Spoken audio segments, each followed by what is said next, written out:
I'm not a robot. I hope you can see that.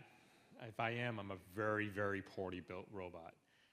But that was a terrific speech by Christine.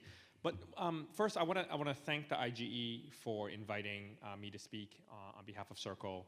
It's a true honor and a privilege to be here and to be able to join all of you for this amazing discussion. And it is truly amazing to hear a number of these topics that are really of global importance, from sustainable finance to AI and now to blockchain. So I'm going to shift gears a little bit, and I will start with, similar to Christine, 3 big points that I want you to take away from. I'm going to walk through the slides. The 3 big points: number 1, the regulations are here. Number 2, not all stablecoins are created equal. That's very important. And then number 3, adoption is already happening. And a question for you is, what is your stablecoin strategy? What are your boards thinking about? So I'm going to talk a little bit about these 3 elements by providing you a little bit of how we work at Circle. What are some of the things that we're doing? How we're thinking of this question? Sort of look under the hood. I know there's a lot of interest in Korea around stablecoin, and especially around our company. So I wanted to just share a little bit of what we're about and what we do. Maybe one way to kind of frame the conversation is to look at the adoption today. Today, the total market capitalization of what people call stablecoins, and I'm using that term broadly, is roughly around $250 billion. That may seem like a lot, but when you think of the total amount of money supply of M1 and M2 for US dollars is in the trillion. So it's actually just fairly early. And believe it or not, every single day, around $20 to $30 billion of transactions are happening on the blockchain with stablecoin. $20 to $30 billion every single day that you can see on the blockchain. That doesn't include transactions that are off the chain, that are ledgers among private databases, but on the blockchain itself. So this is already here. Circle, most of people know of Circle as the issuer of USDC, which is a dollar-denominated stablecoin. But we're really a financial platform that have different components, different part of our business. At the core of it, of course, is the stablecoin itself, US dollar, USDC. We also issue a euro stablecoin called EURC. And we have a tokenized money market fund called USYC. A lot of 4-letter terms, but at the core of it, think of these as tokenized assets. The first 2, USDC, EURC, are tokenized cash, whereas USYC is a tokenized money market fund, sort of a cash equivalent. And then extending out from that core is our banking infrastructure, our multi-chain infrastructure, and I'll talk to that in a little bit, of the different types of blockchains, and then our various developer services, and of course, our Circle Payments Network. So that's a way to think of how we're built and what we do. The platform actually has multiple components that brings it all together. So when the boards, when senior management come to me, our partners come to me and says, what do we do? How do we think of this? I lay this out to help them think about, on the far left side are the actual primitives, the instruments of the stablecoins and tokenized money market fund. In the middle part is our liquidity services. These are the components in which our customers are creating, minting and redeeming USDC with us directly. We also have a vault service to help them hold those assets. And then on the right-hand side are various developer services that essentially, these are technology services to help companies, especially traditional companies, traditional finance companies, to move onto the blockchain, to plug in to the blockchain, kind of like having a modem. And these are things called wallets. They could hold something of value, but they don't have to. They can hold NFTs, non-fungible tokens. But there are also other type of services around there that help support transactions on the blockchain. We call those paymaster, for example, that help pay for the network fees, the gas fees on the blockchain. And things like cross-chain transfer protocol, CCTP, that moves USDC, the dollar token, across different chains. At the very bottom, you will see a selection of the different blockchains that USDC is actually issued on. And as of a couple of days ago, we just announced that we're native on Hyperliquid. For those of you who don't follow the Web3 world, that's another platform and a blockchain. So we're now on 26 different blockchains. Right? Not 1, not 2, not 10, not 15, not 20, but 26 different blockchains. And it's really important to understand that these tokens are moving on different rails, and the different rails are these individual blockchains. When I talk about that the regulations are here, this is actually core to how Circle operate from day one. We're an American company, we're headquartered in the United States, and we are regulated first and foremost as money transmission business across the US states. And most recently, with the passage of the Genius Act in the United States, this is being upgraded to the federal level. And we have we announced a month or two ago that we're applying for a trust license, a trust bank license with the OCC, which will upgrade the infrastructure or the regulatory infrastructure to the federal level. We're also the only global stablecoin issuer that is in compliance with the European framework known as MiCA, the Markets and Capital Assets, crypto assets. So that is the basic framework for crypto assets, including the issuance of stablecoins. So we're so far the only global issuer that's able to issue not only in the United States, but also in Europe for both our USDC, dollar stablecoin, and EURC, the European stablecoin. We're also regulated in Singapore. I'm actually the head of the entity for Singapore, and in Singapore they have a digital payment token framework under the major payments institutions. And then I'll highlight Japan because it's near to here. Japan has a stablecoin law. It came into effect a couple years ago, and at the moment USDC is the only stablecoin that's been approved under the JFSA framework. But when I say that not all stablecoins are created equal, what do I mean? One of those is actually the backing. What is behind these tokens? Remember that at the very beginning I talked about stablecoins as tokenized cash. Well, to tokenize cash, you actually have to have these assets behind the scenes. And for us, here we show around 72.4 billion. I think last I checked, we're around 75 billion. Behind it is actually a set of assets that's managed first and foremost by BlackRock. We have a fund. It's a Circle Reserve Fund that's managed by BlackRock. It's SEC registered.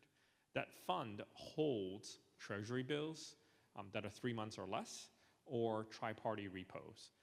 And what it does is essentially it has short duration. We're not taking duration risk. These are all dollar denominated. We're not taking dollar risks. And they're also custody at BNY. It's one of the largest custodian in the world. The remaining 10 to 20% of our reserves are actually parked at banks around the world. That provides the liquidity that's needed with our customers who are coming to us and says, oh, I want to redeem the USDC. Please give me my fiat back. We're able to then pay out in these banking networks. And those are also where our customers are working with us, where they're sending us cash, and then we're able to mint them USDC. On the right-hand side, you see some of the banking locations that we have around the world, including the United States, Hong Kong, Singapore, Europe, etc. As of a couple weeks ago when I put the slides together, USDC is the largest regulated stablecoin. We go through the front door. We work with the regulators all around the world. We're not operating behind the scenes in the shadows. We engage with regulators, central banks, etc. USDC, from what we can tell, is used in over 185 countries around the world. There's almost 75 plus billion in circulation as of today. And most recently, we announced additional chains. So it's actually 26 chains instead of 24. But trust but verify. How are you sure that what we say is really what we do? It's really important that not only are we backing this reserve of USDC 100% by cash and cash equivalent, it's also attested every single month by a Big Four accounting firm. For us, that's actually Deloitte. So I'm glad that they went before us. They are our auditor. We're a publicly listed company, but they also attest to the reserves once a month that count all of the USDC on the various blockchains and then add up all of our cash and cash equivalents at the BlackRock fund as well as our banks around the world. And they attest how much dollars there are to tokens there are. And then the BlackRock fund itself is registered with the SEC. There's a ticker. USDXX. You can look at it online, and it's marked to market every day. So every single day, you can see roughly 90% of our reserves and what the value of that is. Back in May, we also announced something called a Circle Payments Network. What we found was that even though USDC as a primitive is very helpful, there are then companies that need to move that money around. So what we did is we made this announcement that brings together different participants that are regulated, that are eligible into this network, that are then able to move funds around the world on behalf of their customers. They're able to do this 24/7. All of it is compliant. We do onboarding with all the participants. And it allows companies to be able to reach corridors halfway around the world without having to stand up their own infrastructure. It simplifies the way cross-border money movement would work by having these players that represent the users, who are usually merchants, to be able to collect in fiat, use the benefit of a stablecoin, that instant settlement to move cross-border instead of having to go through correspondent banking necessarily, and then pay out at the local jurisdictions in local fiat. Last month, we also announced that we are developing a blockchain. So earlier on, I mentioned that we're on 26 different blockchains. When we work with financial institutions, however, they mentioned that, look, the blockchains are great, but there are some challenges. And there are a couple of things that they looked to us to help them develop. One of those is that they want the blockchain to use dollars as the gas fee, as the network fee. It's very complicated to use different native tokens, whether it's AVE or OP, or whatever 3 or 4 letter words you got to think about when you're transacting on a chain. Very complicated. For CFOs, for treasurers of companies, for boards, they want to know how many cents, how many pennies does it cost to move a transaction, and how do you put money against it. The other piece is they want privacy. So companies want to be able to move monies between their entities and between them and their vendors, or between their customers and them, with privacy in mind. So we're able to build that into this ARC blockchain. Of course, regulators with appropriate legal instruments will be able to look into those, but it's not open in the same way that it is on a blockchain where they're pseudonymous. There is deterministic instant finality. What that means is that for large institutions, they want to be able to make a transaction and know that it's final. They don't want to go through multiple block transactions like you do in some of the current blockchains. And then lastly, they want to have ability to do different currencies. So we will be building in an FX engine into this new ARC blockchain that we're launching. The use of stablecoins is really across different type of uses. People think of a lot of it in the crypto trading side, but it's also used in consumer payments, in various tokenization, in digital asset trading, of course, and of course in capital markets. We just heard this past week that NASDAQ will be tokenizing stocks, and very likely to settle those stocks, you'll settle those using a tokenized form of cash. And then of course, there are also store of value and cross-border payments as well. I want to drive that home a little bit here, and what does it mean for companies in Asia? Right, these are all very abstract, but I want to talk about a couple of use cases. Asian countries and Asian businesses are very trade dependent. When you look at the traded GDP of Asia, of Asian countries, is much higher than that of the United States, which is actually fairly closed, and of Europe when you remove intra-European trade. When you're buying and selling goods between San Francisco and New York, between Berlin and France, it's straightforward. Same monetary union, same trade union. This is not the case for most Asian businesses.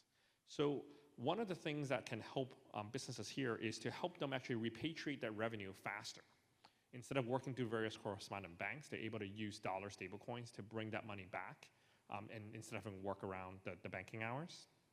They're able to also supplement existing banking rails. So they're, even depending on the countries, their banking rails may not work after 2 o'clock, 10 o'clock in some countries. I think Japan has like a 10 a.m. cutoff. So if you miss the 10 a.m. cutoff, you have to wait for the next day. If it's a long weekend, then it may be 2 or 3 days. So their customers that are using USDC as a way to move money around globally beyond just the banking rails.